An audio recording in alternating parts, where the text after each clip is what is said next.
स्मरण करो पार्थ, पांचाली को दासी बनाकर द्यूत सभा में लाने का आदेश इन्होंने ही दिया था। दुशासन, ले आओ उस दासी द्रौपदी को इस सभा में। यदि वो घमंडी स्त्री मेरे आदेश को स्वीकार न करे तो उसे बालों से पकड़कर खींचकर यहाँ ले आना।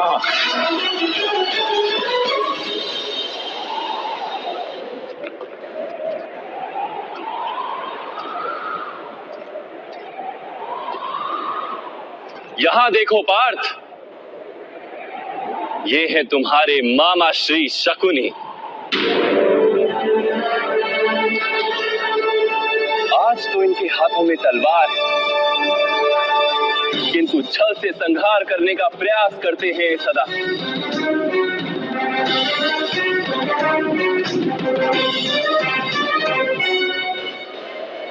स्मरण करो कैसे इन्होंने तुम 5 भाइयों और तुम्हारी माता को वारणावर्त में भस्म करने का प्रपंच रचा था। वारणावर्त के भवन में हमारे 5 शत्रु एकत्रित होंगे। इसी भवन में तुम्हारा युवराज सुयज्ञ होगा।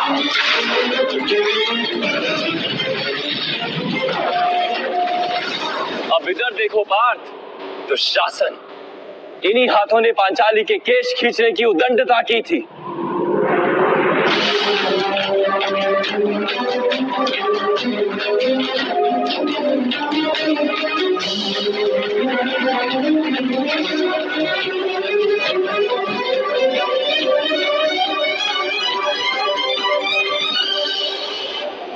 महामहिम और गुरु द्रोण को देखो, मौन रहकर पांचाली का अपमान देखते रहे।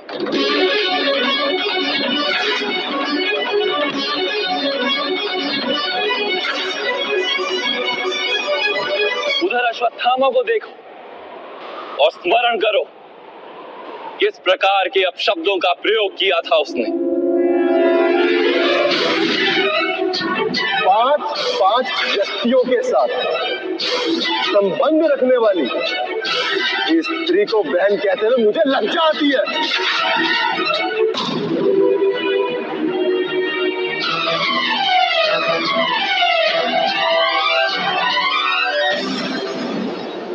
क्या अब तुम्हारा हृदय प्रतिशोध से नहीं चलता पार्थ? क्या न्याय मांगने के लिए अब तुम्हारा मन नहीं तड़पता? क्या आप शस्त्र उठाने का संकल्प नहीं जन्म लेता हृदय में? क्या अब युद्ध अनिवार्य नहीं लगता?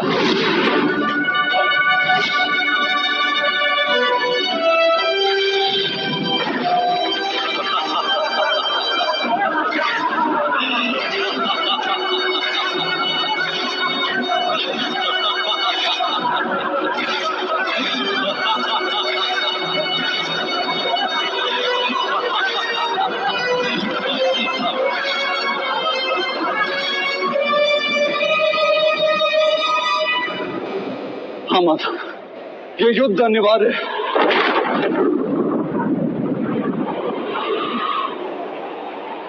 अब ये युद्ध तुम्हारे लिए अनिवार्य। तो महामहिम को एक बार पुनः देखो पार्थ और स्मरण करो कैसे उन्होंने तुम्हें प्रेम और रक्षण दिया पद पद पर। स्वयं बलिदान देकर तुम्हें और तुम्हारे परिवार को अधिकार दिलाने का प्रयत्न किया। जब तक तुम राजा बनकर हस्तिनापुर के सिंहासन पर बैठे हो, मैं प्रतिपल जीऊंगा तुम्हारा रक्षण करने के लिए। किंतु आज पांडु पुत्रों को भी सुख का एक अवसर दे दो पुत्र।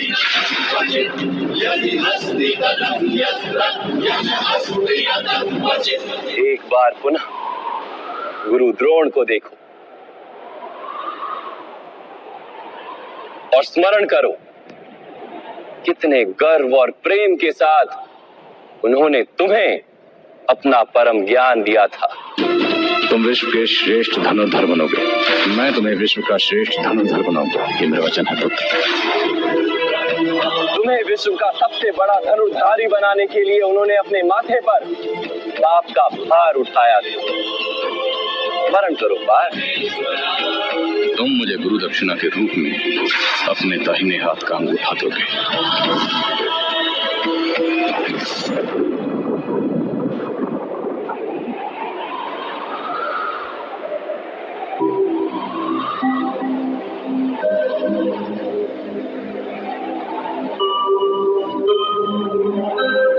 और उधर विकर्ण को भी देखो,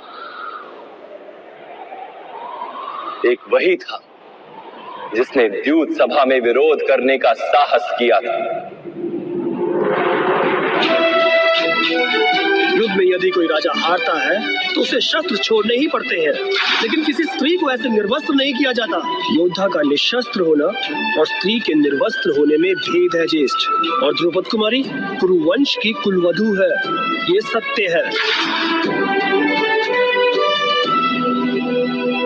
क्या ये सब वध करने योग्य है पार्थ?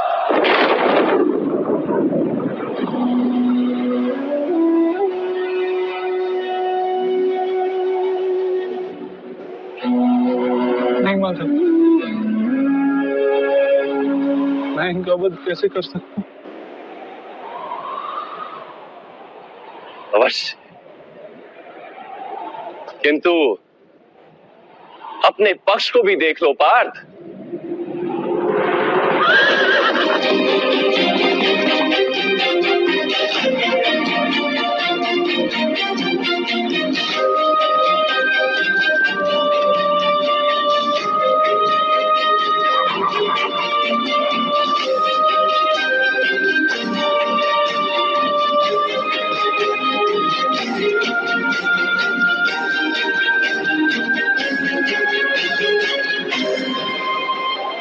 अब अपने पक्ष को भी देखो पार्थ। तुम्हारे ज्येष्ठ भ्राता युधिष्ठिर, भ्राता भीम, तुम्हारे अनुजों को देखो, तुम्हारी संतानें, तुम्हारे भतीजों को देखो। इनमें से अनेक की मृत्यु हो जाएगी इस युद्ध में।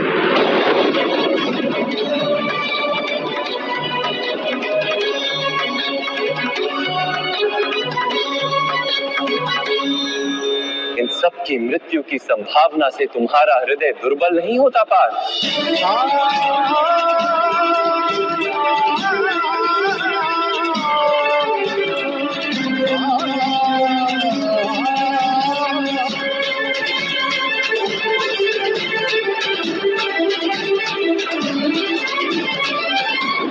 अब ये भी विचार करो कि भ्राता दुर्योधन का क्या दोष, यदि उन्हें राज्य की लालसा, उनकी माता पहले गर्भवती बनी थी, ये सत्य है। दुशासन ने यदि पांचाली के वस्त्र खींचकर अपराध किया था, यदि वो अपराध है, तो तुमने भी तो अपने ज्येष्ठ भ्राता का आदेश मानकर अपनी पत्नी का अपमान होने दिया। क्या वो अपराध नहीं था? महामहिम ने अपने प्रण को अधिक महत्वपूर्ण माना और अपनी कुलवधू की लाज को कम महत्व का जाना। क्या वो अधर्म नहीं? और तुम्हारे ज्येष्ठ भ्राता युधिष्ठिर ने अपने माने हुए धर्म का वहन करने के लिए दूत सभा में भाग लिया। क्या वो अधर्म नहीं था?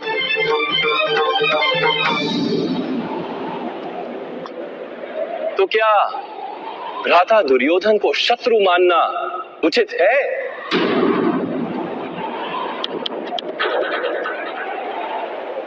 क्या तुम्हें अपने पक्ष में धर्म दिखाई देता है पार्थ?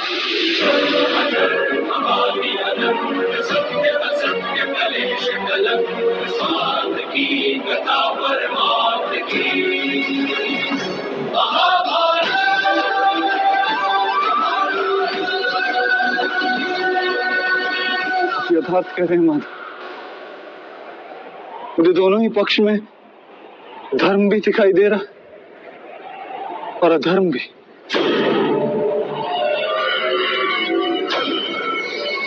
अर्थात तुम ना युद्ध का तात्पर्य जान पाए और ना ही धर्म का स्वरूप जान पाए पार्थ।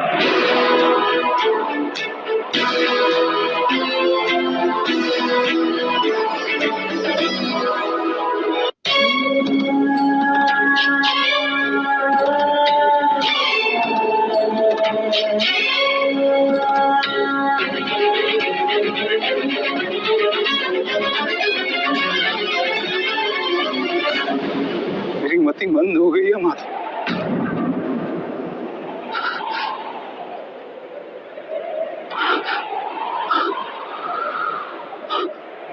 मेरे अंग अंग कांप रहे हैं। मेरे हाथों में शस्त्र उठाने की शक्ति नहीं। मेरा खंडी मेरे हाथों से फिसला जा रहा है माधव।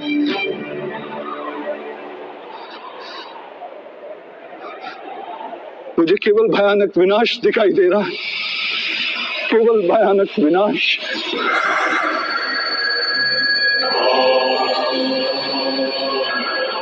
क्यों? किस हेतु माधव? किस हेतु? अपमान की पीड़ा, अन्याय का विचार या प्रतिशोध का संकल्प, ऐसा कोई कारण नहीं है मेरे पास। कोई भी कारण नहीं है माधव तुम्हें इतने बड़े विध्वंस का स्वीकार कर सकूं।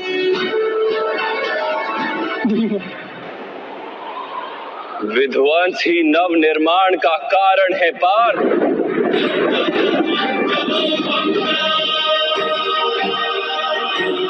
पौधे की एक डाली काटी जाए तो दो डालियां जन्म लेती। तुम आज के विध्वंस से क्यों भयभीत होते? कल पुनः नव निर्माण होगा, क्या ये सत्य नहीं जानते?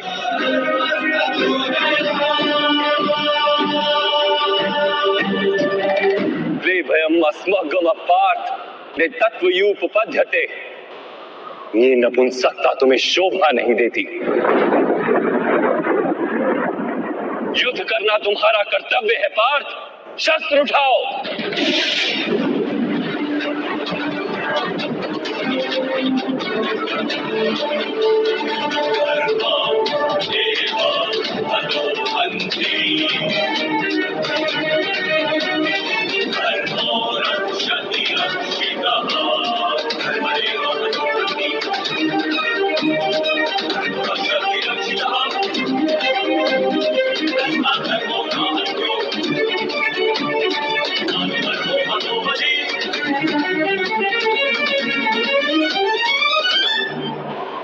किस प्रकार शस्त्र उठाऊं माधव?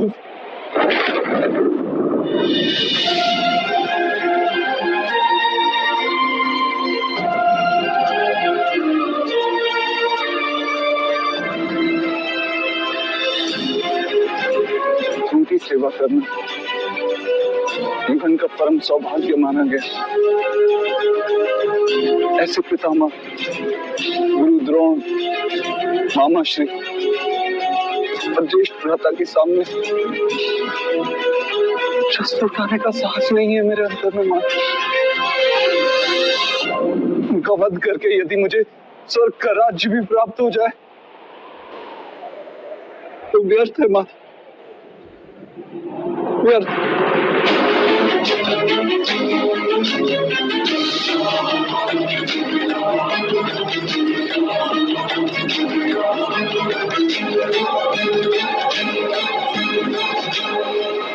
माता, मनुष्य जीता है अपने भविष्य को सोच के। मैं इन सैनिकों को भी देखता हूँ माँ, इन लाखों सैनिकों को देखता हूँ। मुझे ध्यान आता है कि युद्ध के उपरांत लाखों स्त्रियां विधवा हों, लाखों बच्चे अनाथ हों। कल जब समाज के नियम टूटेंगे तो परंपरा का शिक्षण देने वाला कोई नहीं है। वेदों का ज्ञान लुप्त हो जाएगा माता। गुरुकुल नष्ट हो जाएगा, आर्यवर्त की सुरक्षा नष्ट हो जाएगी। सब नष्ट हो जाएगा माधव, सब नष्ट हो जाएगा।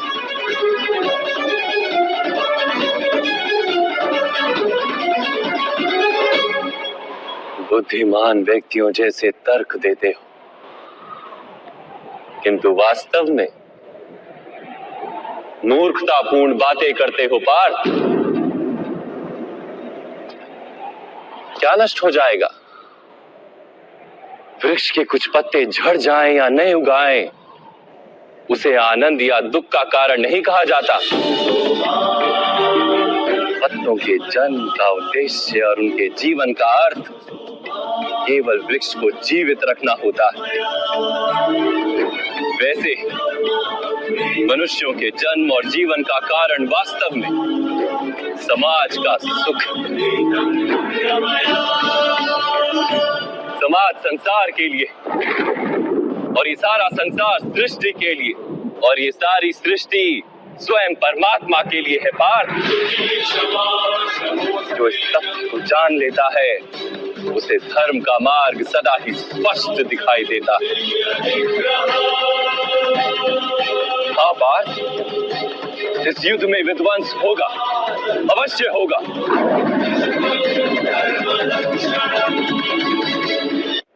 हाँ पार्थ, इस युद्ध में विध्वंस होगा, अवश्य होगा। किंतु ये भी जान लो कि नई परंपराओं का निर्माण भी होगा। पुरानी परंपराएं विष बन गई हैं। हजारों वर्ष पूर्व वेदों ने जिस धर्म की स्थापना की थी वो अब केवल शब्द बनकर रह गई। जो वर्ण व्यवस्था मनुष्य की बुद्धि पर आधारित थी वो आज मनुष्य के जन्म पर आधारित हो गई, शोषण का माध्यम बन गई है पार्थ।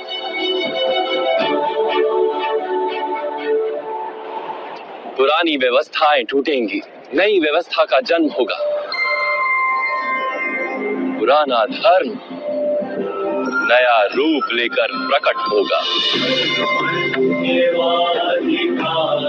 जिस प्रकार वर्षा ऋतु से पूर्व बादलों से छाया आकाश भी मैला दिखाई देता है और धूल से घिरी मिट्टी भी मैली दिखाई देती, वैसी ही स्थिति है आज। और वर्षा के पश्चात आकाश और पृथ्वी धुलकर स्वच्छ हो जाते हैं।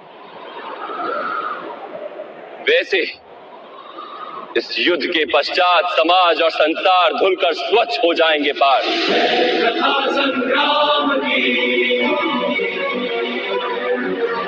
इस युद्ध के पश्चात ये संसार और समाज भी स्वच्छ हो जाएगा। इसलिए मोह का त्याग करो पार्थ, समग्र संसार के लाभ का विचार करो। शस्त्र उठाओ और युद्ध करो, शस्त्र उठाओ और युद्ध करो।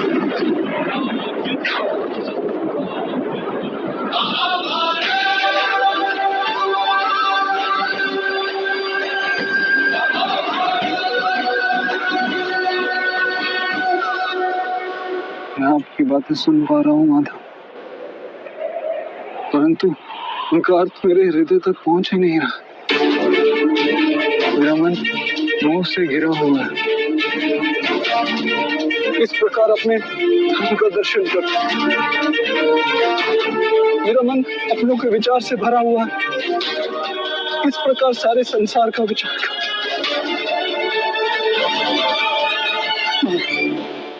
आपने कहा था कि आप मेरे रथ को उचित दिशा में ले चलेंगे।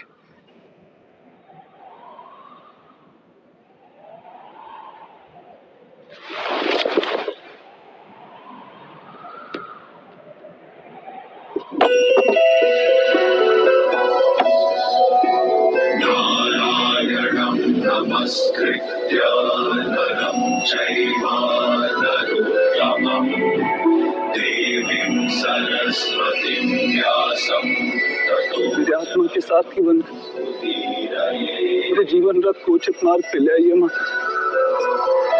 नारायणं नमस्कृत्य नरं चैव नरोत्तमं देवीं सरस्वतीं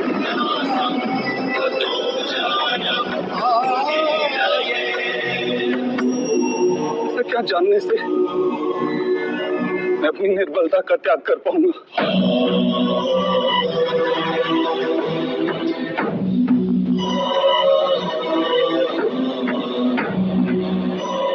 उठो पार्थ,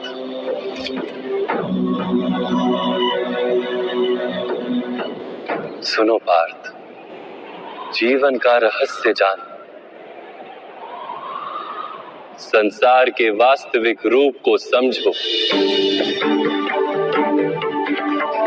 गंगा के प्रवाह में मुट्ठी डालकर निकाली जाए तो कुछ प्राप्त नहीं होता, किंतु उस हथेली की अंजलि बनाकर गंगा के प्रवाह में डाली जाए तो गंगा जल मुख तक पहुंच पाता है।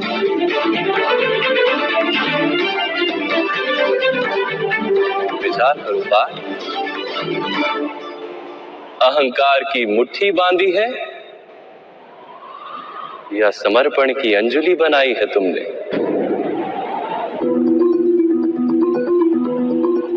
इस ज्ञान को ग्रहण कर पाओगे?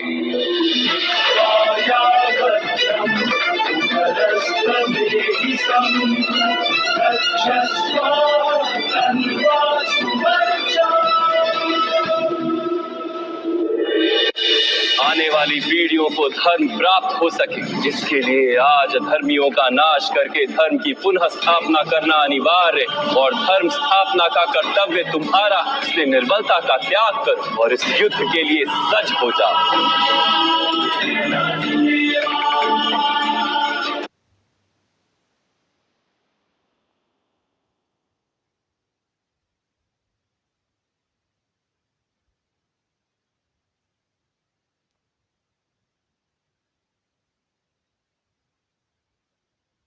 अहंकार की मुट्ठी बांधी है या समर्पण की अंजलि बनाई है तुमने? इस ज्ञान को ग्रहण कर पाओगे?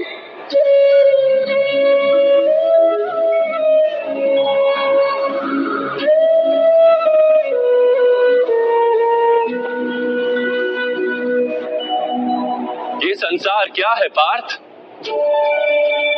मानव, दानव, पशु, पक्षी, जंतु, कीटक, मत्स्य, वृक्ष, ये सब कैसे बनते हैं? किन पदार्थों से इनका जन्म होता है? कैसे चलते हैं, कैसे जीते हैं? मृत्यु कैसे होती है इनकी? और मृत्यु के पश्चात क्या होता है?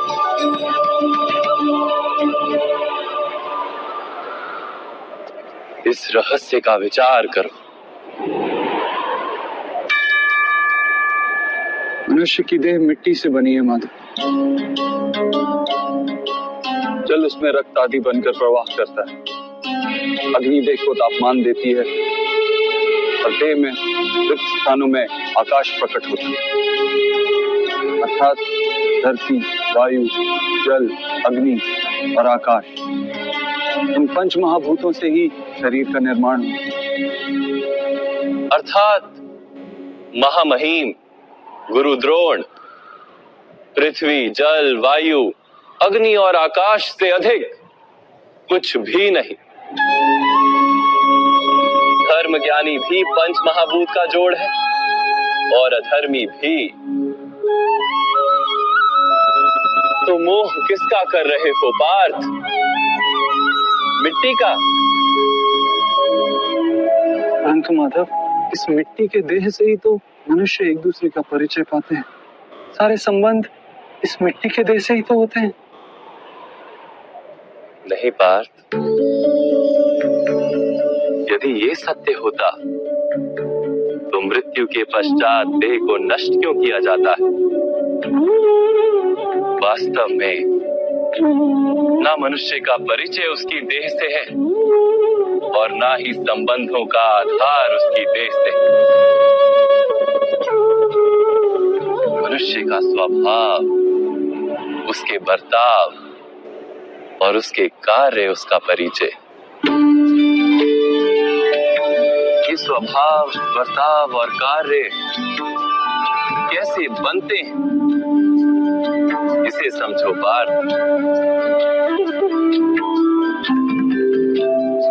मनुष्य जीवन केवल 20 दृश्य और अदृश्य पदार्थों का मेल है पार्थ, किंतु फिर भी प्रत्येक मनुष्य के स्वभाव तथा कार्य भिन्न भिन्न प्रतीत होते हैं। इसका कारण है सृष्टि के 3 गुण, तमस, रजस और सत्व। ये 3 गुण क्या है माधव? तमस का अर्थ होता है अंधकार। बिना अच्छे बुरे का विचार किए जीवन व्यतीत करने को तामसिक व्यवहार कहा जाता है। जैसे पशु पक्षी जीते हैं केवल अपनी शारीरिक इच्छाओं को पूर्ण करने के लिए। तत्व का अर्थ होता है ज्ञान का प्रकाश। जब व्यक्ति प्रत्येक परिस्थिति में धर्म का, सत्य का और परंपराओं का विचार करके व्यवहार करता है, तब उसे सात्विक जीवन कहा जाता है। इन दोनों के मध्य में ऐसा व्यक्ति होता है जिसके पास ज्ञान तो है, पर शरीर और मन की इच्छाओं के साथ बंधा हुआ भी है। ऐसा मनुष्य रजस अर्थात अहंकार पूर्ण मनस्थिति के साथ जीता है। तमस, रजस तथा सत्व गुणों के अधिक या कम मात्रा के मेल से मनुष्य का स्वभाव बनता है।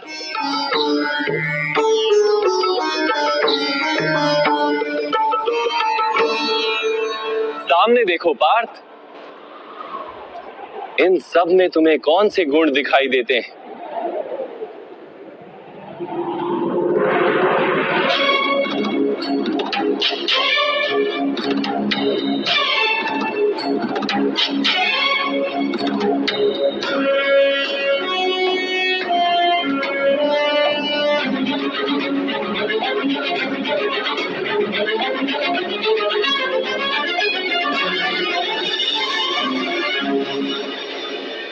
युवराज दुर्योधन धर्म जानते हैं परंतु वहन नहीं करते।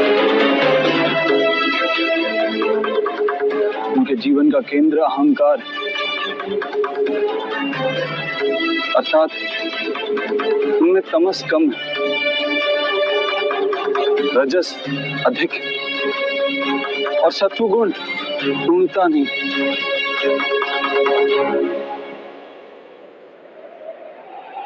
और इस ओर राजकुमार दुशासन, उन्होंने सदैव अपने ज्येष्ठ भ्राता का आदेश माना बिना विचार, अर्थात उनमें केवल तमस।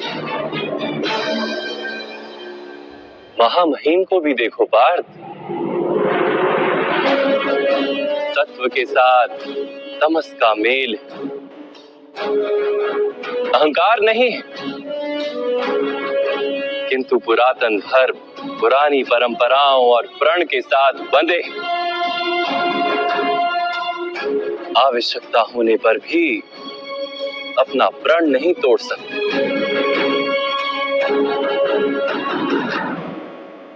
गुरु द्रोण को देखो, ज्ञान और अहंकार दोनों ही है। ज्ञान तो मनुष्य को मुक्ति दिलाता है, किंतु इनका अहंकार इन्हें मुक्त नहीं होने देता।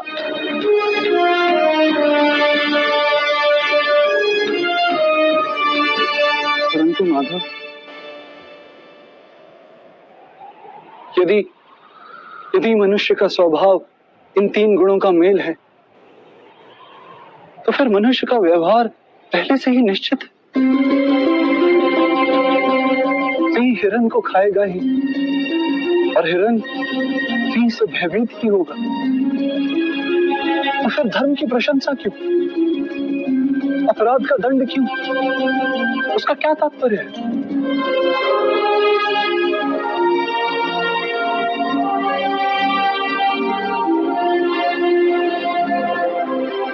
उत्तम प्रश्न है पार्थ, किंतु पहले मनुष्य क्या है ये तो जान लो। मनुष्य केवल 5 महाभूत नहीं, 5 पदार्थ नहीं, 5 ज्ञानेंद्रियां, 5 कर्मेंद्रियां तथा 3 गुण, ऐसी 23 वस्तुओं का मेल भी नहीं। मनुष्य को चलने फिरने तथा कार्य करने हेतु शक्ति की आवश्यकता होती है और शक्ति को चेतना कहते हैं। तो क्या माधव, मनुष्य इसकी चेतना है? नहीं पार्थ, मनुष्य की चेतना के साथ उन 23 वस्तुओं के मेल का नाम प्रकृति।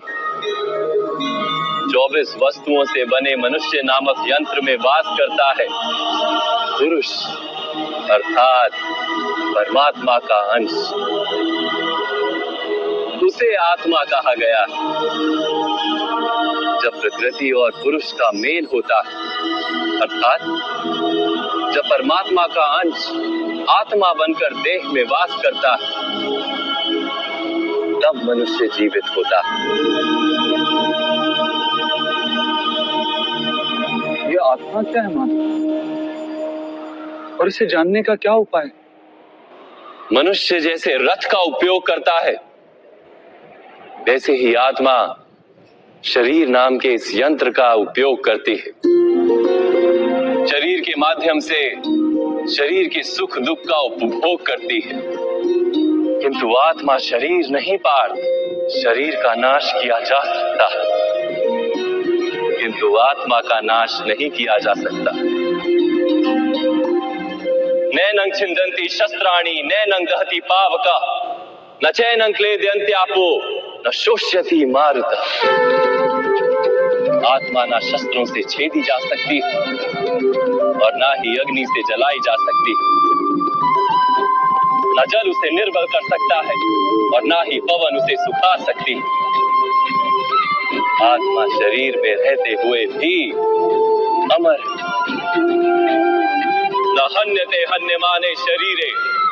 पार्थ, शरीर की हत्या की जा सकती है, किंतु आत्मा की हत्या नहीं की जा सकती।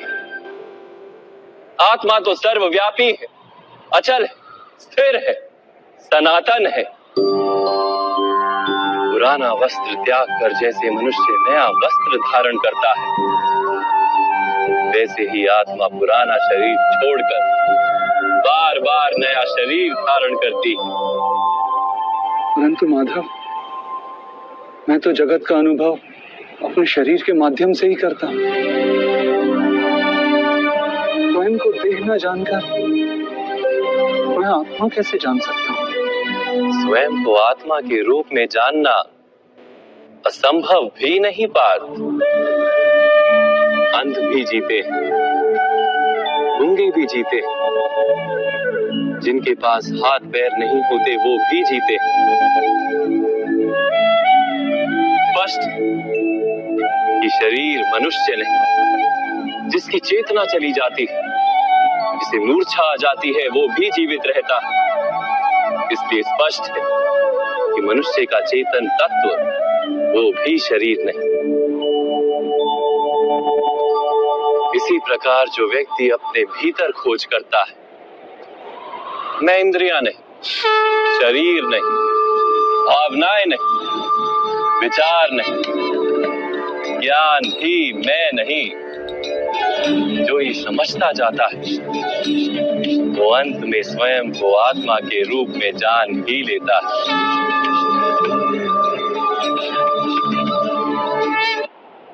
ये आत्मा का क्या कार्य है माधव? जब पर ब्रह्म के भाग हुए, पुरुष तथा प्रकृति बनी, तब पुरुष अर्थात परमात्मा के अंश ने आत्मा बनकर प्रकृति की प्रत्येक वस्तु में वास किया।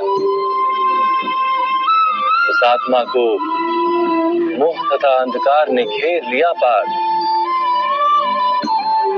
उस मोह निद्रा से जागृत होकर स्वयं को परमात्मा का अंश जानना ही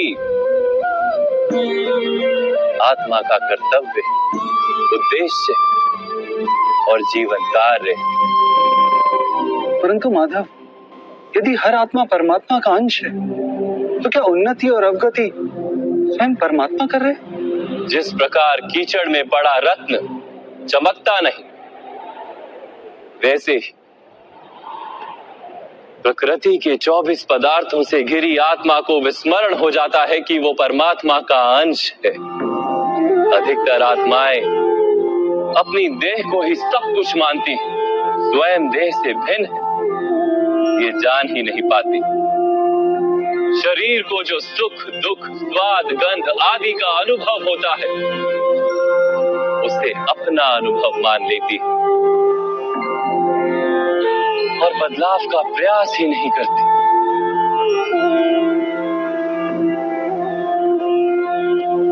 जो आत्माएं बदलाव का प्रयत्न नहीं करती,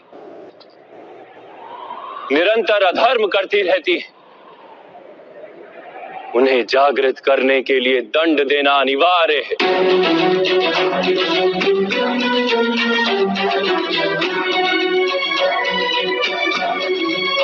तुम भी ये जान लो पार्थ कि तुम शरीर नहीं, केवल एक आत्मा।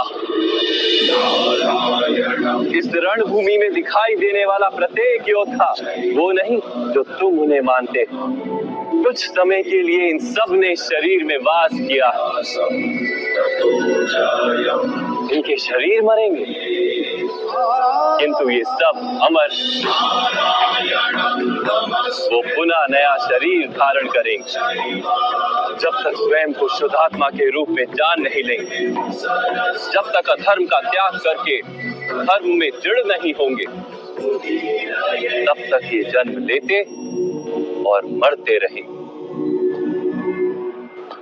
यही ब्रह्म विद्या का प्रथम पाठ है पार्थ।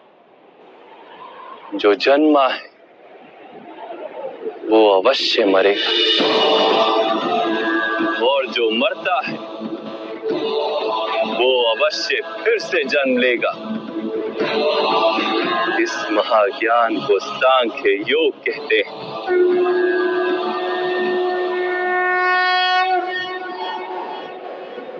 धर्म और अधर्म क्या है माधव? जिस मार्ग पर चलकर मनुष्य स्वयं को आत्मा के रूप में देखता है, परमात्मा के अंश के रूप में स्वयं को जानता है, उस मार्ग को धर्म कहते हैं।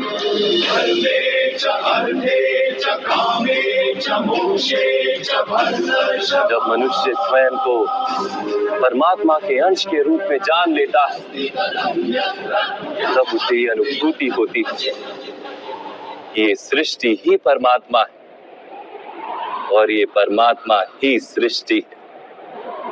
सृष्टि और परमात्मा में कोई भेद नहीं।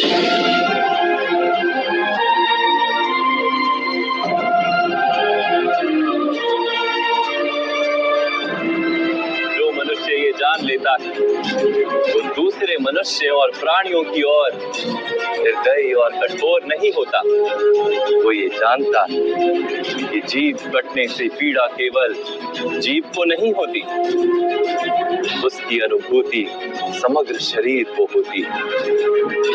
वैसे एक मनुष्य को पीड़ा होती है तो समग्र संसार उस पीड़ा का अनुभव करता है। जब तक संसार में एक मनुष्य भी पीड़ित है, तब तक वास्तव में किसी का भी सुख संपूर्ण नहीं। कि जानने पर मनुष्य का मन करुणा से भर जाए, उसे धर्म कहते हैं।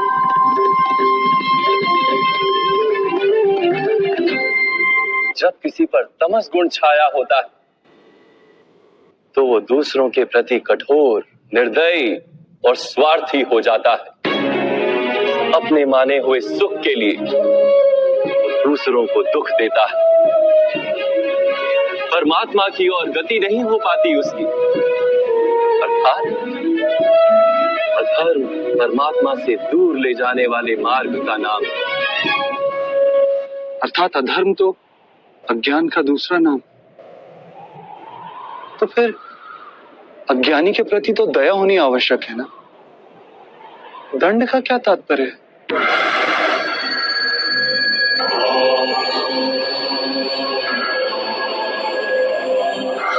जब ज्ञान का मूल्य जानने को सजना, ज्ञान पर दृष्टि डालने को भी सजना, तब दंड ही दया है।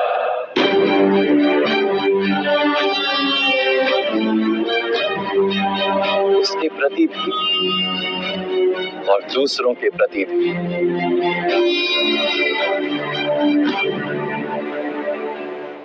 सृष्टि की गति सदा ही परमात्मा की ओर हो, यह अनिवार्य।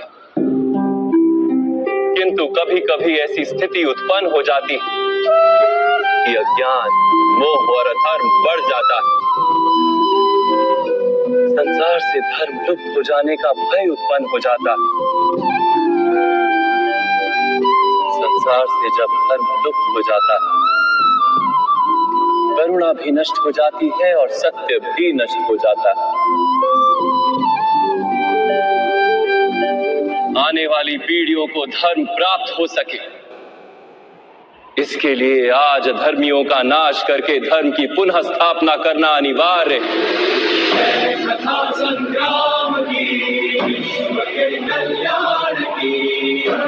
आज भी ऐसी ही स्थिति है पार्थ, और धर्म स्थापना का कर्तव्य तुम्हारा है।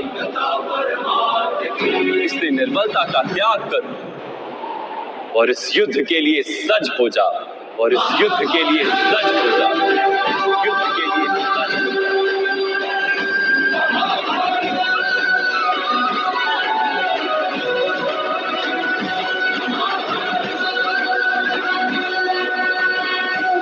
तो मेरे हाथों हत्याएं होंगी माधव,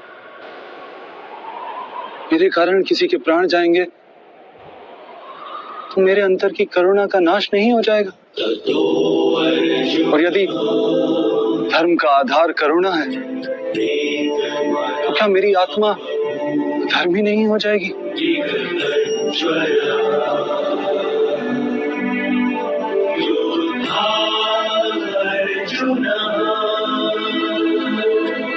धर्म का बंधन अवश्य निर्मित होता है, किंतु कार्य का बंधन निर्मित नहीं होता पार्थ। तुम्हें कर्म और कार्य के बीच क्या भेद है, ये जानना आवश्यक है। सभी कर्म कार्य, किंतु सभी कार्य कर्म नहीं। कर्म उस कार्य को कहते हैं जिसके साथ फल की आशा जुड़ी। मनुष्य जब भी सुख की, संपत्ति की, प्रशंसा की आशा रखकर कोई कार्य करता है तो वो उस कार्य के फल से बंध जाता है।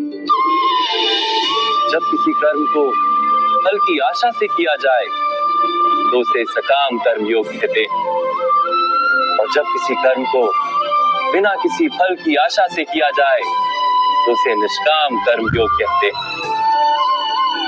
इसी कारण से उसे बार बार जन्म लेना पड़ता है।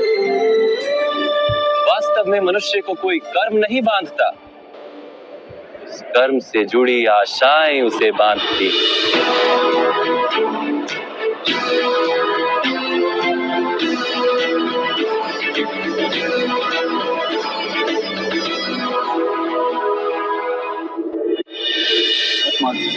आप परमात्मा हैं। हाँ पार्थ, मेरे प्रति समर्पण ही परमात्मा के प्रति समर्पण है। सारी जगत का त्याग करके मेरी शरण में आ जाओ पार्थ।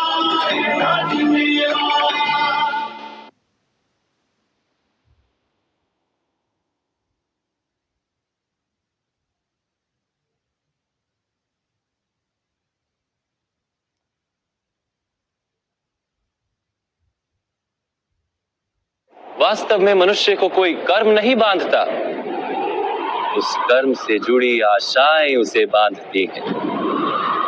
वो कैसे माधव? यदि इस युद्ध में तुम्हें विजय होने की आशा है तो पराजित होने पर तुम्हें भीषण दुख होगा, और वो दुख तुमसे कोई अन्य कार्य करवाएगा जिसके लिए तुम्हें दूसरा जन्म लेना पड़ेगा। और यदि तुम विजयी हुए तो तुम्हारा अहंकार बढ़ेगा, और वो अहंकार तुम्हें विश्व विजय के लिए प्रेरित करेगा, तुमसे हत्याएं करवाएगा और उसका पाप तुम्हें बांधेगा। विचार करो, यदि तुम्हें इस युद्ध में ना विजय का मोह और ना पराजय का भय, तो इस युद्ध के अंत में तुम्हें सुख प्राप्त होगा या दुख प्राप्त होगा? ना सुख माधव, ना ही दुख। अर्थात तुम्हारा सुख, दुख, हताशा, निराशा, अहंकार युद्ध के कारण नहीं है। युद्ध के साथ तुमने जो आशाएं बांधी हुई है उसके कारण है। क्या ये सत्य नहीं है पार्थ?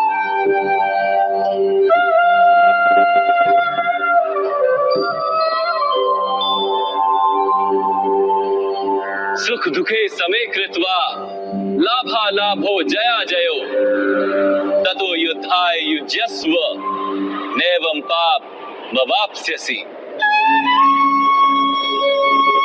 अर्थात सुख दुख को समान मानकर लाभ हानि जय पराजय का विचार किए बिना यदि तुम युद्ध करोगे कौन्तेय, तो तुम पाप के भागी नहीं बनोगे। इसी को कर्म योग कहते हैं। जो सांख्य का ज्ञान प्राप्त कर लेता है वो ये जान लेता है कि वो शरीर नहीं, केवल एक आत्मा है। शरीर के भोग और अनुभव तो केवल मृत्यु तक है, अर्थात वास्तविक नहीं, केवल माया है। उसके लिए कर्मयोगी बनना सरल हो जाता है। परंतु माधव, यदि कार्य से बंधन निश्चित है तो क्या संसार का त्याग करके संन्यास लेना उचित नहीं? इसी विचार का परिणाम है कि आज ये युद्ध हो रहा है पार्थ।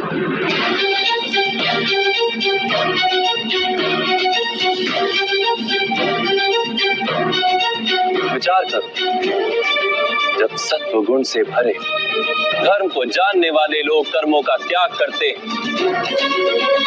तब अधर्म से भरे लोग ही संसार को चलाते हैं।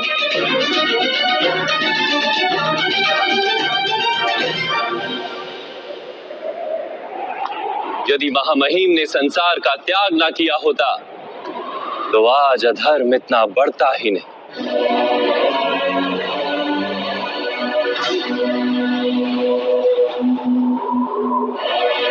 और तुम्हारे पिता ने यदि संन्यास ना लिया होता तो आज भ्राता युधिष्ठिर सुख से राज कर रहे होते।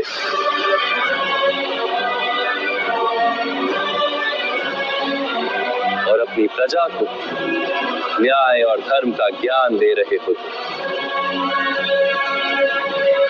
किंतु दुखदायक बात तो ये है पार्थ कि सत्वगुण से भरे मनुष्य ही संसार को लाभ दे सकते हैं, किंतु वो ही संन्यास का विचार करते हैं। जैसे जल तो भाप बनकर उड़ जाता है और कीचड़ वहीं पड़ा रहता है, वैसे सत्वगुणी सज्जन लोग तो संसार का त्याग कर देते और तमस से भरे अधर्मी लोग संसार में कार्य करते हैं। इसी कारण से संसार में पाप और अधर्म बढ़ता है।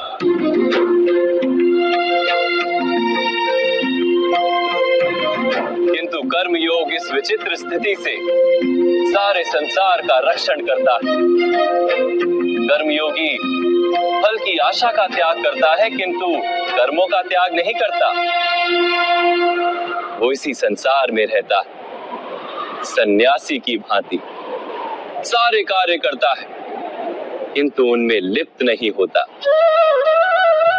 कर्मयोगी अपनी संतानों से, स्वजनों से, अपनी प्रजा से कोई अपेक्षा या आशा नहीं रखता। स्वयं उसे संन्यास का लाभ होता है किंतु समाज को संसारी की भांति लाभ देता। मनुष्य अपनी संतानों के सुख के लिए श्रम करता है माधव। अपनी संतान से सुख की अपेक्षा कैसे न रखे? मनुष्य अपनी संतानों के लिए जो भी करता है वो व्यापार है या प्रेम पार? प्रेम माधव, तो फिर अपने कार्यों के प्रति फल की इच्छा क्यों पार? भविष्य का लाभ तो व्यापार में देखा जाता है, प्रेम में नहीं। जो मनुष्य अपनी संतानों का चरित्र निर्माण उचित रूप से करता है, संतानों को प्रेम और धर्म के संस्कार देता है, उसकी संतानें भी मनुष्य को प्रेम और सुरक्षा अवश्य देती। संतानों के कर्म, स्वजनों के व्यवहार उनके कर्म हैं पार्थ, और जब उनके कर्मों पर हमारा कोई अधिकार नहीं होता तो उनसे आशाएं और अपेक्षाएं रखने का क्या प्रयोजन? यदि गहन विचार करोगे पार्थ तो शीघ्र ही ये जान लोगे कि जीवन में ऐसा कोई कार्य नहीं है जिसके साथ आशाएं और अपेक्षाएं जोड़ना अनिवार्य हो। जब सृष्टि ही परमात्मा है और मनुष्य स्वयं परमात्मा का अंश है, तो सारे कार्य परमात्मा ही करते हैं, मनुष्य स्वयं कुछ नहीं करता। यही कर्मयोग का मूल सिद्धांत है पार्थ।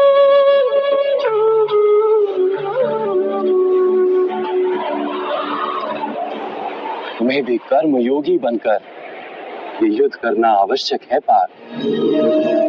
त्रिगुणिया विश्या वेदा निस्त्रिगुण्यो भवार्जुना निर्द्वंद्वो नित्य तत्वस्थो निर्योग क्षेम आत्मवान। तीन गुणों का त्याग करके निर्गुण बन जाओ पार्थ, इस द्वंद्व से मुक्त हो जाओ।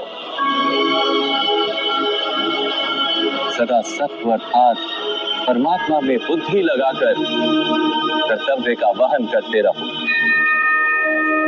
कुछ प्राप्त करने की इच्छा और कुछ प्राप्त किए हुए का रक्षण करने का विचार त्याग दो पार्थ, और अपनी आत्मा को स्वतंत्र कर।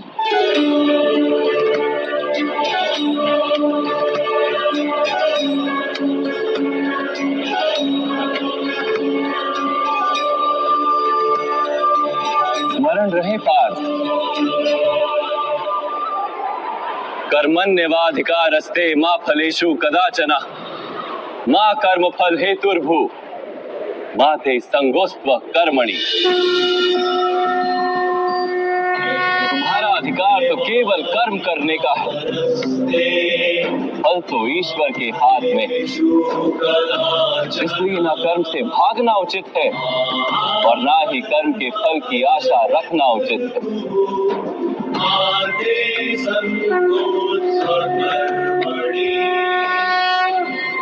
तो फल का त्याग कर दे, परंतु कर्म का त्याग ना करें।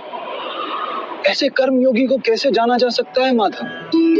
विश्या विनिवर्तन्ते निरहारस्य देहिनः रसवर्जं रसोप्यस्य परम दृष्ट्वा निवर्तते। सुनो पार्थ, जो स्वाद से छूटने के लिए भोजन का ही त्याग कर देता है, वास्तव में उसके मन से स्वाद की लालसा कभी जाती ही नहीं, उसे दोहरी हानि होती। एक तो वो निर्बल हो जाता है, जिसके कारण परमात्मा को प्राप्त करने का जो प्रयत्न अनिवार्य है उसे वो नहीं कर पाता, और दूसरा सदा ही उसका मन स्वाद की लालसा से भरा रहता है। इसलिए भोजन का त्याग करने से उत्तम है स्वाद की लालसा का ही त्याग कर दिया जाए। कर्मयोगी अपने मन की सारी लालसाओं को खींच लेता है, जीवन को कर्तव्य मानकर कार्य अवश्य करता है, किंतु उन कार्यों से जुड़ता नहीं। और बात, जो व्यक्ति अपने कार्यों से आशाएं और इच्छा नहीं रखता, उसी के कार्य पूर्ण होते हैं। एक असफलता से दुखी होकर जिसका मन डोलता नहीं, एक सफलता से आनंदित होकर जो स्वयं को सर्वश्रेष्ठ नहीं मानता, ऐसे ही व्यक्ति को कर्म योगी कहते हैं। और ऐसा व्यक्ति जीवन में बार बार सफल होता है।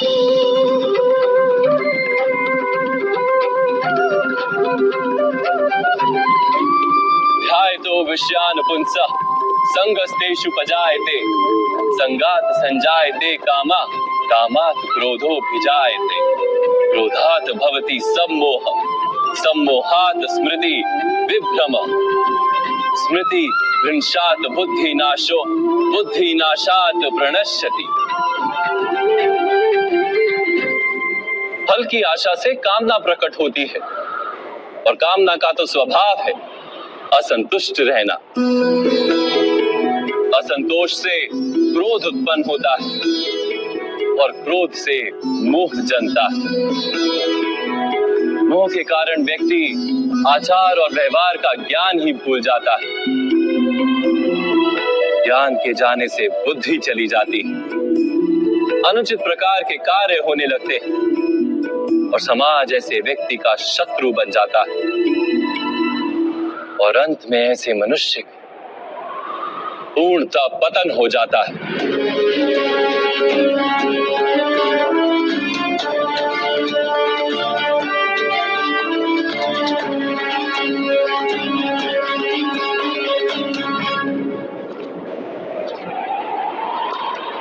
जैसे भ्राता दुर्योधन, उनके सेनापति महामहिम उनके ही शत्रु हैं और तुम्हें विजय का आशीर्वाद दिया।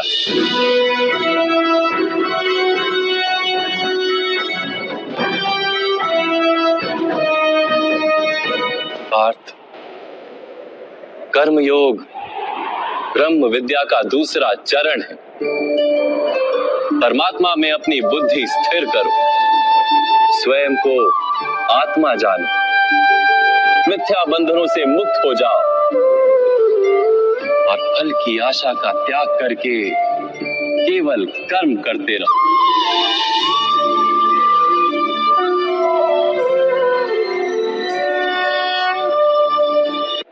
अपनी बुद्धि को परमात्मा में स्थिर करके कर्म योगी बनने का क्या मार्ग है माता? पार्थ, सांख्य योग के कारण मनुष्य परमात्मा का निरंतर स्मरण करता रहता है। परमात्मा का स्मरण करने से मनुष्य के हृदय में समर्पण का भाव उत्पन्न होता है और उस भाव को भक्ति कहते हैं। भक्ति से मनुष्य को सत्य असत्य का ज्ञान प्राप्त होता है। उस ज्ञान से उसे परमात्मा के दर्शन होते हैं और जिसे परमात्मा के दर्शन हो जाते हैं वही वास्तव में कर्मयोगी बन जाता है और जन्मों के फेरों से छूटकर मोक्ष को प्राप्त कर लेता है। सभी आत्माओं का अंतिम लक्ष्य वही है और धर्म का अंतिम चरण भी वही है। किंतु मैं परमात्मा के दर्शन के बिना समर्पण किस प्रकार कर सकता हूँ माता? परमात्मा के दर्शन करने हेतु अपनी आंखों पर बंधे लालसा, अहंकार, क्रोध और पूर्वाग्रह की पट्टियों को उतारना होता है। अंधेरे कक्ष में बैठा मनुष्य यदि कहे कि उसे सूर्य के दर्शन करने, तो उससे क्या कहोगे? यही कहोगे ना कि कक्ष से बाहर आ जाए और आकाश के नीचे खड़ा हो जाए। सूर्य तो सदैव उपस्थित है। वैसे ही पार्थ, ये सृष्टि ही परमात्मा है, परमात्मा ही सब कुछ है। परमात्मा के सिवा कुछ भी नहीं। जो अपनी आत्मा के दर्शन कर लेता है वो परमात्मा के दर्शन कर लेता है। जैसे नमक के एक कण का स्वाद समग्र सागर के स्वाद से भिन्न नहीं होता, वैसे अपनी आत्मा के दर्शन परमात्मा के दर्शन से भिन्न नहीं होते।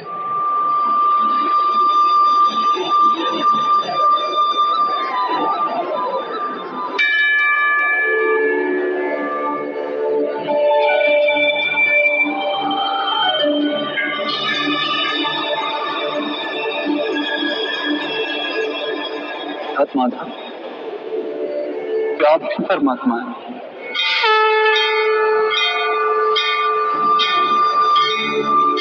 हाँ पार्थ, मैं परमात्मा हूं। जैसे तुम भी परमात्मा हो, केवल तुम अभी जागृत नहीं हुए और मैंने ये जान लिया।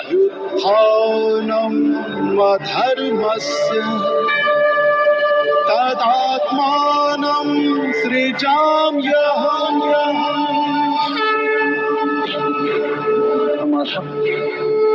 आपके प्रति समर्पण, ईश्वर के प्रति समर्पण क्यों नहीं हो सकता? अवश्य, मेरे प्रति समर्पण ही परमात्मा के प्रति समर्पण। सर्वधर्मान् परित्यज मामेक शरणं व्रज। सारी जगत का त्याग करके मेरी शरण में आ जाओ पार्थ। यदा यदा हि धर्मस्य मैं ही संसार हूँ, मैं संसार का प्रत्येक कण हूँ। मैं ही सूर्य हूँ और मैं ही चंद्र हूँ। मैं ही नक्षत्र हूँ और मैं ही सभी ग्रह हूँ। मैं सूर्य से भी अधिक पुरातन और किसी वृक्ष पर खिली कली से भी नया हूँ। मैं ही सारे मनुष्य हूँ। मैं ही स्वर्ग और नरक को धारण करने वाली शक्ति हूँ। मैं ही दुर्योधन हूँ और मैं ही अर्जुन भी।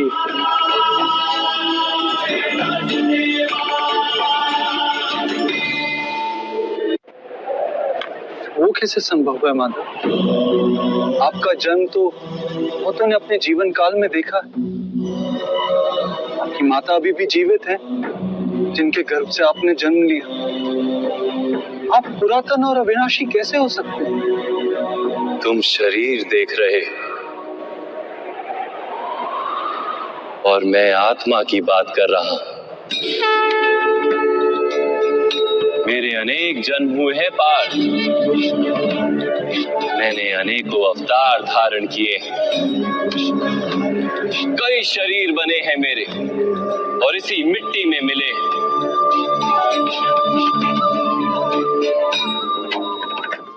और आगे भी मैं बार बार जन्म लूंगा।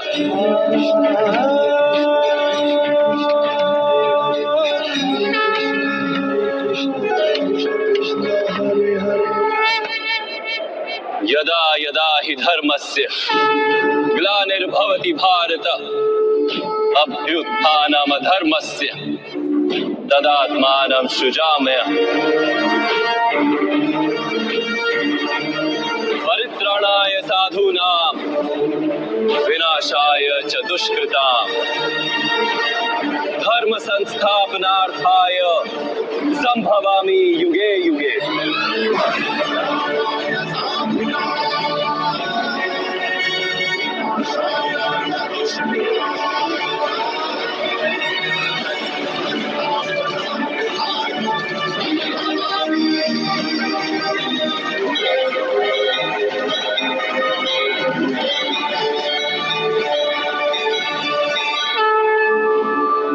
जब जब धर्म को हानि होती है, जब जब अधर्म में वृद्धि होती है, तब तब सत्पुरुषों के उद्धार के लिए, अधर्मियों के विनाश के लिए और धर्म की पुनः स्थापना के लिए मैं ही जन्म लेता हूं।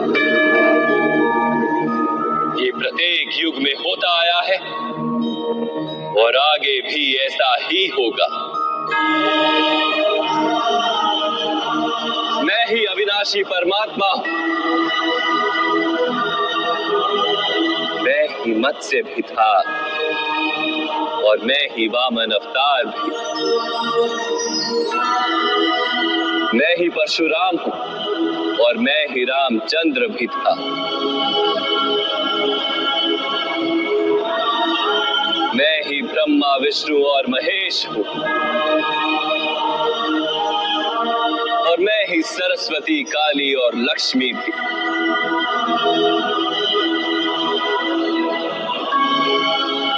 मैं ना पुरुष हूं, ना स्त्री और ना ही नपुंसक। मैं ना शरीर हूं, ना शरीर के अंग। मैं ज्ञान, सृष्टि, चैतन्य और परब्रह्म। मैं सब कुछ हूं और मैं कुछ भी नहीं।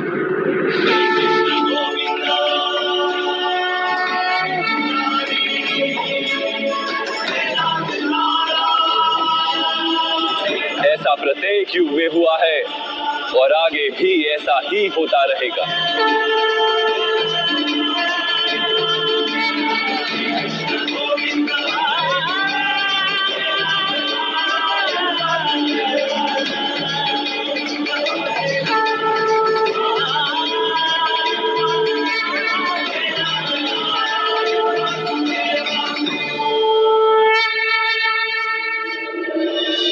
मैं आपके वास्तविक रूप का दर्शन करना चाहता हूँ माधव। देखो पाप,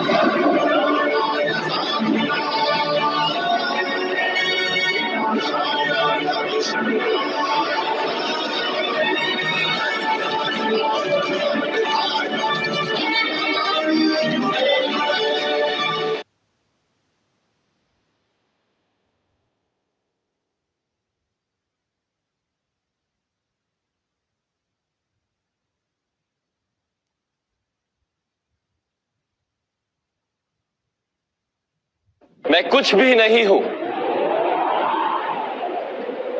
और मैं सब कुछ हूं। ऐसा प्रत्येक युग में हुआ है और आगे भी ऐसा ही होता रहेगा।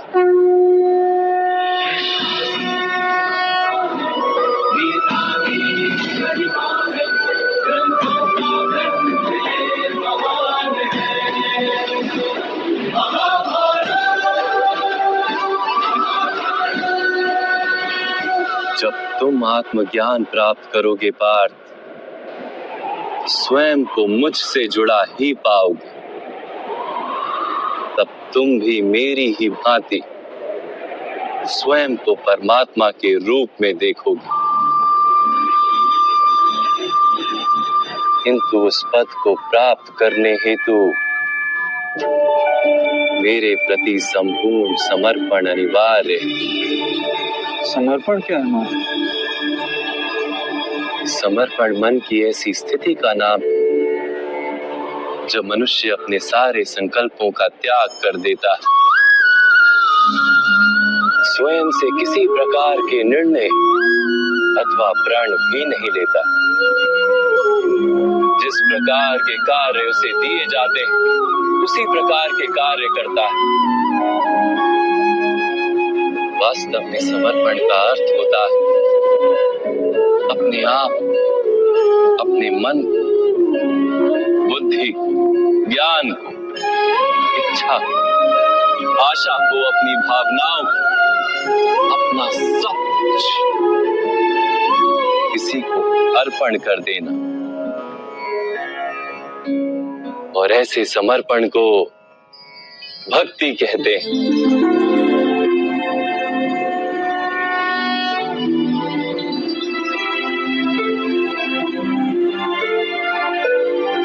पत्नी का समर्पण पति की ओर,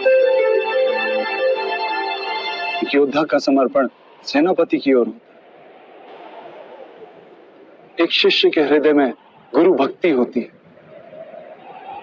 क्या ये सारी भक्तियां एक समान? क्या सबको ईश्वर की प्राप्ति होती है? नहीं पार्थ, मनुष्य जिसके प्रति समर्पित होता है उसी के रूप में ढलने लगता है। उसके मन में कोई संदेह, कोई प्रश्न जन्म नहीं लेता। किसी दुष्ट के प्रति समर्पण उस मनुष्य के कार्यों को दूषित कर देता है।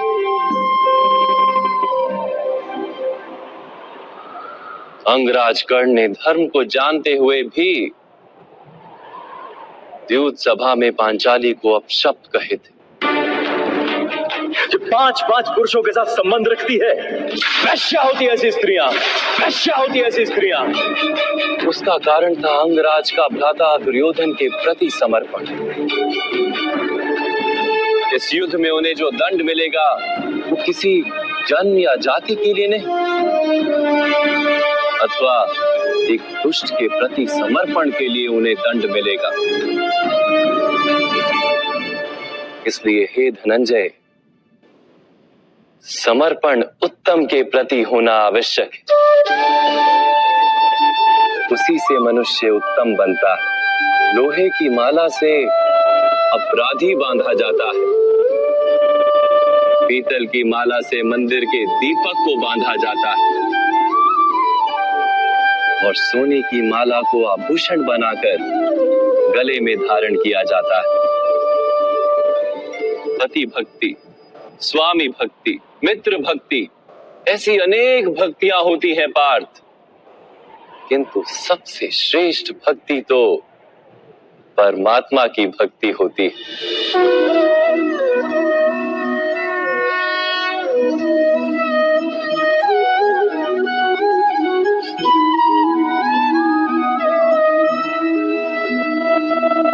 परमात्मा की भक्ति का सांख्य अथवा कर्म योग से क्या संबंध है? सांख्य योग के कारण मनुष्य स्वयं को आत्मा के रूप में जानता है। कर्म योग से वो जीवन के बंधनों से छूट जाता है,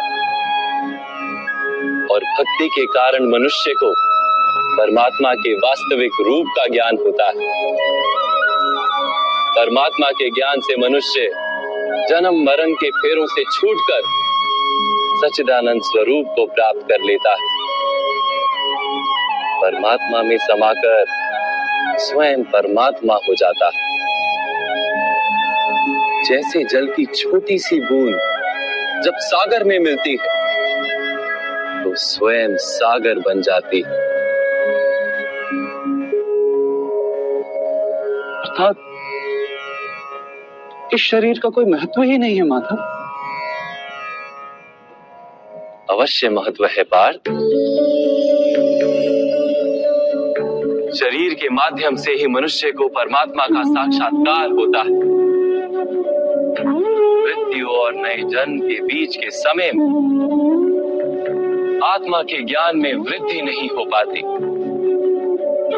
इस जन्म में प्राप्त अनुभव, ज्ञान, विचार और अभ्यास को लेकर आत्मा नया शरीर धारण करती है। आत्मा की प्रगति और अधोगति शरीर में रहकर ही संभव है।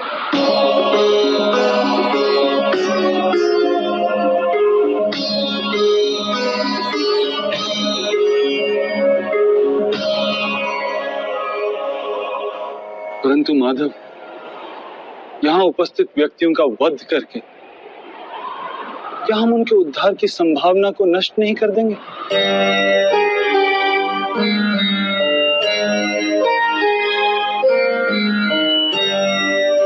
हमारे शत्रु धर्म की मर्यादा को तोड़ चुके हैं पार्थ। अधर्म ही उनका स्वभाव बन गया है। उनका उद्धार अब असंभव है।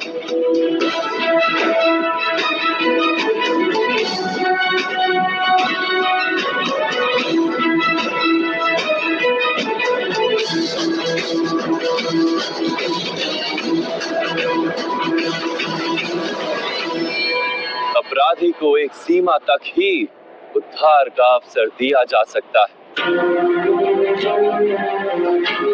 मैंने शिशुपाल के 99 अपराधों को क्षमा किया था, किंतु 100 अपराधों के पश्चात उसे दंड देना आवश्यक था। अपराधी को यदि अपराध करने दिया जाए तो उसका अधिक से अधिक पतन होता है।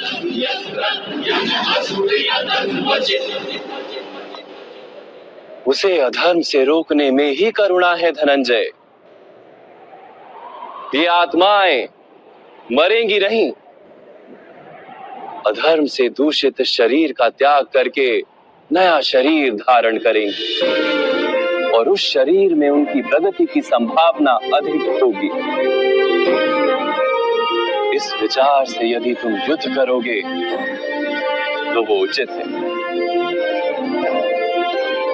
मनुष्य का शरीर उसकी संपत्ति भी है और मर्यादा भी।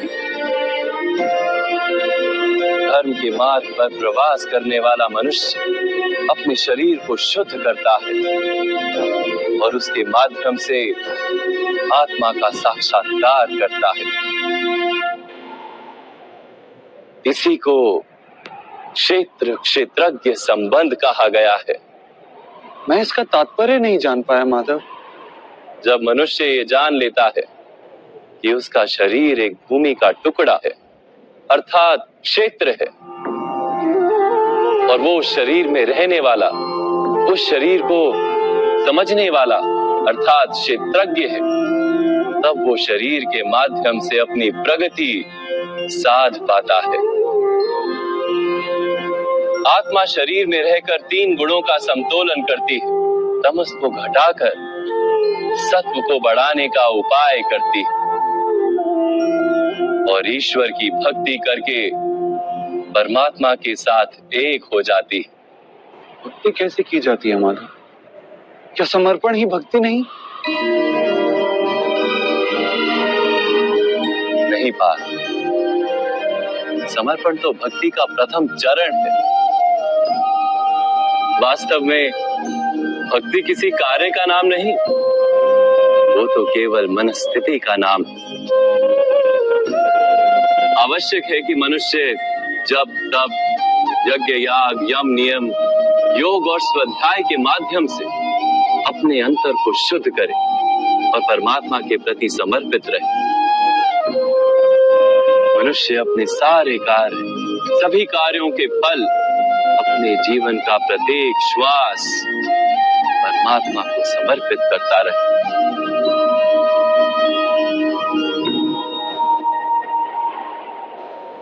यदि भक्ति केवल मन की स्थिति, तो जब तब आदि का क्या महत्व है माधव? जैसे आज धोया हुआ पात्र कल पुनः मैला हो जाता है, वैसे ही मनुष्य का मन बार बार परमात्मा से विमुख हो जाता है। इसीलिए आवश्यक है कि जब तप और स्वाध्याय आदि के माध्यम से स्वयं को निरंतर ये स्मरण दिलाता रहे कि उसका जीवन परमात्मा के प्रति समर्पित है। किस तट पर डुबकी लगाई जाए इसका महत्व नहीं, महत्व है डुबकी लगाने का। भक्ति योग का एक ही सार है पार कि मनुष्य परमात्मा को अपना जीवन अर्पण करके परमात्मा की भक्ति करता रहे और सत्व गुण से युक्त संपत्ति को संभाल कर रखे। सत्व गुणी संपत्ति किसे कहा जाता है? अहिंसा सत्यम क्रोध त्याग शांति ही पेशुनम दया भूतेष्व लोलुप्त्वम मार्दवम वीर चापलम तेज क्षमा धृति शोचम द्रोहो नातिमानिता भवन्ति संपदम देवी अभिजातस्य भारत। बिना कारण तथा स्वार्थ के हेतु हिंसा करना अधर्म है पार्थ। वास्तव में अहिंसा ही परम धर्म है और उसके साथ सत्य, क्रोध ना करना, त्याग, मन की शांति, निंदा ना करना, दया भाव, सुख के प्रति आकर्षित ना होना, बिना कारण कोई कार्य ना करना, तेज, क्षमा, धैर्य, शरीर की शुद्धता, धर्म का द्रोह ना करना तथा अहंकार ना करना, इतने गुणों को सत्व गुणी संपत्ति या दैवी संपत्ति कहा जाता है। इसी से मनुष्य परमात्मा की अर्थात मेरी भक्ति कर पाता है, जीवन के कर्तव्यों का वहन करता है, धर्म की स्थापना करता है और कर्म के फल की आशा का त्याग करके जीता है। उसे मैं निस्संदेह इस जन्म में संतोष देता और मृत्यु के पश्चात अपने ही अंतर में स्थान देता।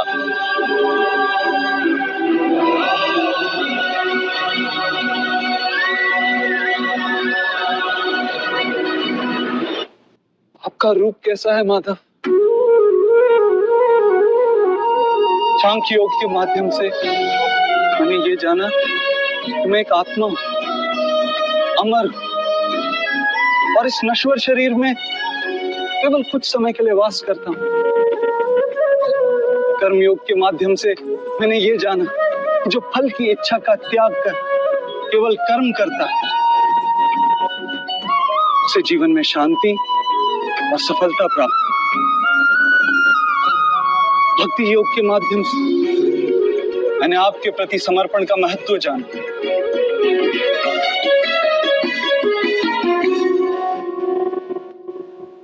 परंतु माधव, आपने कहा था कि यहां हर स्थान पर मनुष्य नहीं केवल परमात्मा है।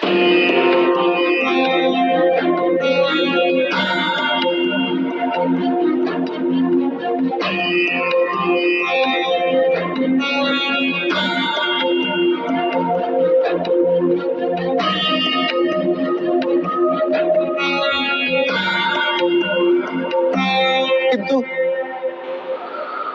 अब भी मुझे यहां केवल मनुष्य दिखाई दे रहे, केवल मनुष्य माधव।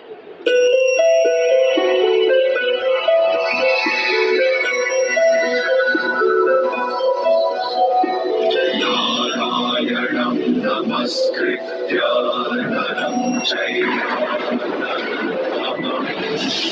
देवीं सरस्वतीं व्यासं ततो जयमुदीरये। मैं आपके वास्तविक रूप का दर्शन करना चाहता हूँ माधव। आपकी शक्ति, आपका ज्ञान, तेज और ऐश्वर्य से युक्त परमात्मा स्वरूप को प्रत्यक्ष देखना चाहता हूँ माधव। मुझे अपने अविनाशी स्वरूप का दर्शन दीजिए माँ। मेरे सारे संदेहों को नष्ट कर दीजिए।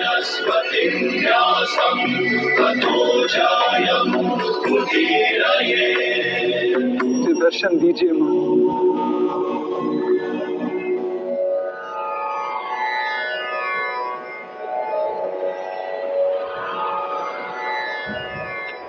देखो पा,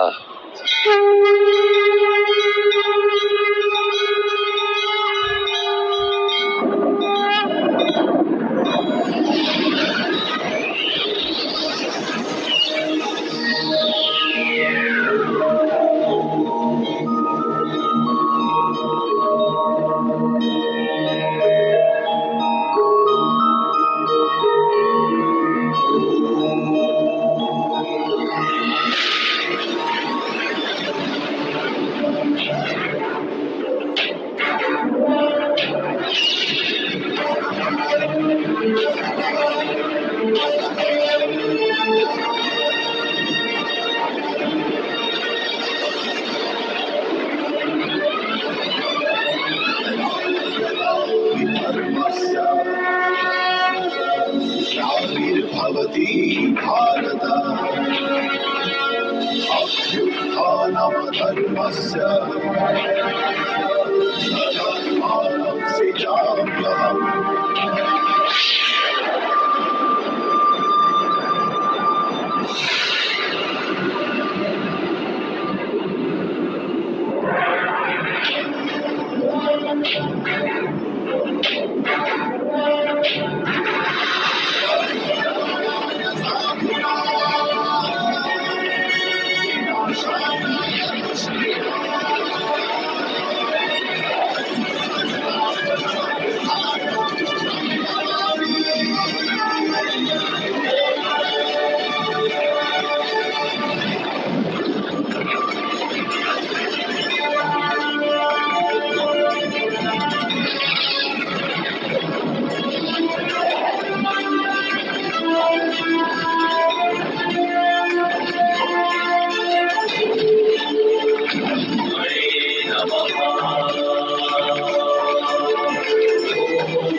सांख्य योग से कर्म योग, कर्म योग से भक्ति योग और भक्ति योग से ज्ञान योग की प्राप्ति होती है। मेरे विश्व रूप का दर्शन करना ही वास्तविक ज्ञान है अर्जुन।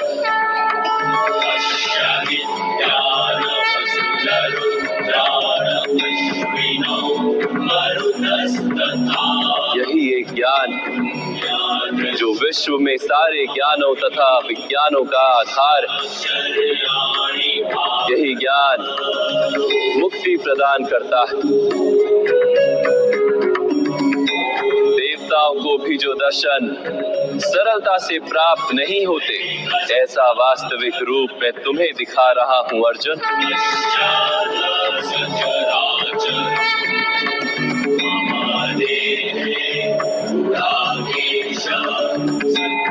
मैं ही इस पृथ्वी के कण कण में वास करता हूँ और ये पृथ्वी, सूर्य, चंद्र, नक्षत्र और तारा मंडल मेरे भीतर वास करते हैं।